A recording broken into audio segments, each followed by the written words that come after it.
नमस्कार. आज आपण बोलणार आहोत एका अशा अदृश्य शक्तीबद्दल जी आपल्या आजूबाजूला सगळीकडे आहे. हो, धाराविद्युत. तीच शक्ती जी आपलं रोजचं आयुष्य चालवते. चला तर मग या शक्तीच्या आत डोकावून पाहूया आणि तिचं रहस्य उलगडूया. एक साधा प्रश्न आहे, आपला फोन, टीव्ही आणि घरातले दिवे ह्या सगळ्यामध्ये कॉमन काय आहे? जरा विचार करा. काय असेल बरं? आणि याचं उत्तर आहे वीज. हो, ह्या सगळ्या गोष्टी विजेच्या प्रवाहावर चालतात. खरं तर ही एकच शक्ती आहे जी आपल्या लॅपटॉपपासून ते अगदी मिक्सरपर्यंत प्रत्येक गोष्टीला जिवंत ठेवते. ठीक आहे, तर ही वीज म्हणजे नक्की काय? चला जरा खोलात जाऊया, अगदी इलेक्ट्रॉन्सच्या पातळीवर, आणि बघूया हा प्रवाह कसा तयार होतो. अगदी सोप्या शब्दांत सांगायचं तर विद्युतधारा म्हणजे दुसरं तिसरं काही नाही तर वाहकातून, म्हणजे समजा एका तांब्याच्या तारेतून वाहणारा इलेक्ट्रॉन्सचा एक प्रवाह. कल्पना करा, जसं पाईपमधून पाणी वाहतं ना, अगदी तसंच. हे बघा, इथे आपण तारेच्या आत काय चाललंय ते पाहू शकतो. हे जे छोटे छोटे कण दिसतायत ना, ते आहेत इलेक्ट्रॉन्स. आणि जेव्हा हे सगळे एकाच दिशेने शिस्तीत वाहू लागतात तेव्हा तयार होतो विद्युत प्रवाह. हाच तो करंट. आता हा जो प्रवाह आहे तो मोजायचा कसा? त्यासाठी हे सूत्र आहे, I बरोबर Q भागिले T. इथे I म्हणजे करंट, Q म्हणजे विद्युत प्रभार आणि T म्हणजे वेळ. आणि हे मोजलं जातं अँपिअरमध्ये.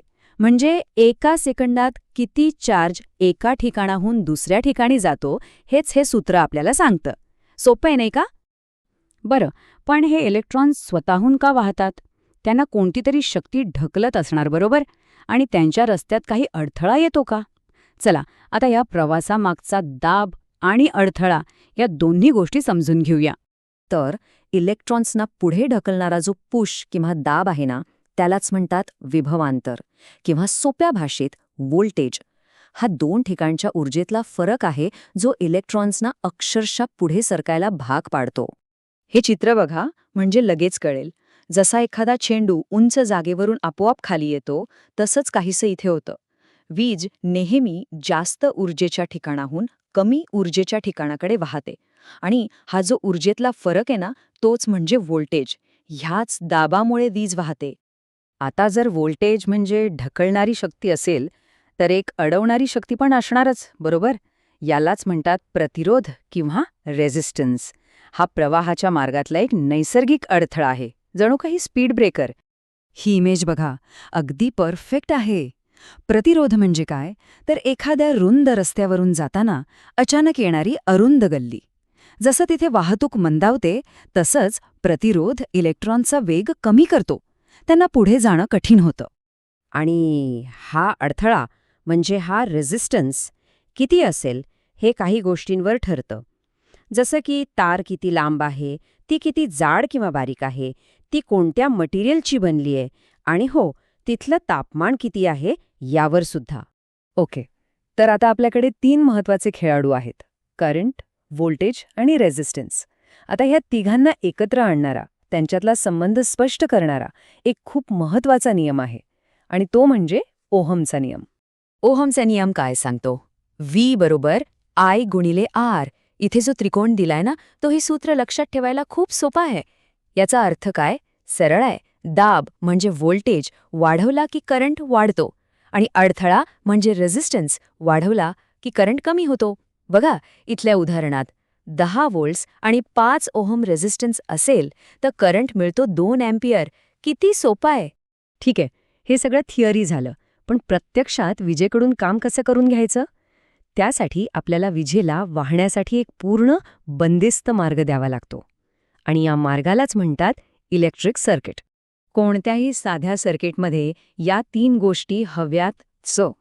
एक म्हणजे ऊर्जेचा स्रोत म्हणजे बॅटरी, दुसरा म्हणजे मार्ग म्हणजे वायर, आणि तिसरा म्हणजे भार, ज्याच्याकडून काम करून घ्यायचंय, जसा की हा बल्ब.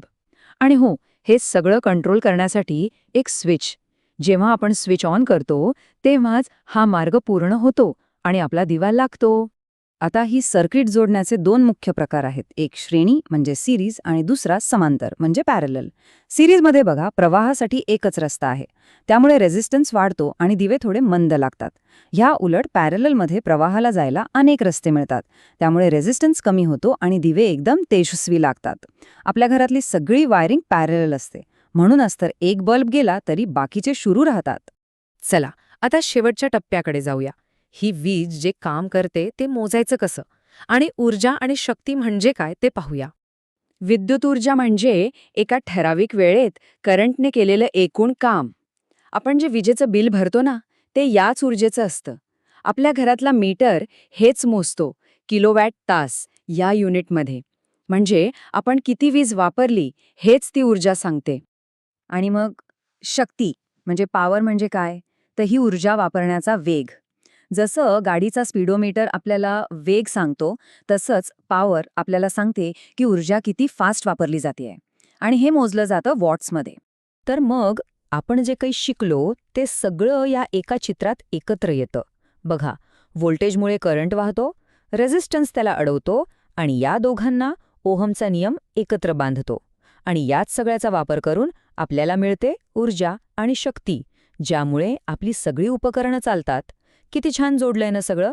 आणि हे सगळं समजून घेणं महत्त्वाचं काय आहे, कारण ह्या संकल्पना कळल्या की मग आपल्याला कळतं की आपला टीव्ही, आपला चार्जर किंवा घरातला साधा बल्ब हे सगळं नक्की कसं काम करतं. खरंच याच अदृश्य शक्तीने आपलं आजचं आधुनिक जग उभं केलं आहे. तर मग विचार करण्यासारखा प्रश्न हा आहे की या शक्तीच्या मदतीने आपण पुढे काय घडवणार आहोत.